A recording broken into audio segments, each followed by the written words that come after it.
কি মনে হয় একটা মেয়ে বিয়ে করে আসে আপনার বাড়িতে শুধু ঝগড়া করবে বলে? না, মানে তার নিজের বাড়ি, বাবা মা, প্রিয় কোলবালিশটা ছেড়ে আসে শুধু আপনার সংসারে ভেঙে দেবে বলে? সে মেয়েটা অ্যাডজাস্ট করতে পারে না, সেই মেয়েটা শয়তান, সেই মেয়েটা হিংসুটে, সেই মেয়েটার রুচি ভালো না, সেই মেয়েটার সবটা খারাপ। আসলে সেই মেয়েটার সাথে কেমনভাবে নিজেকে পেশ করছেন সেটা কি কখনো সেই মেয়েটার জায়গাতে বসিয়ে দেখেছেন?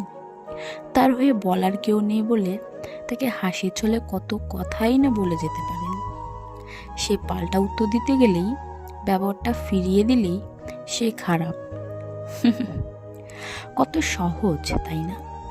আসলে কোনো মেয়েই অন্য বাড়িতে শুধু কাজ করবে বলে বা বাচ্চা সামলাবে বলে যায় না।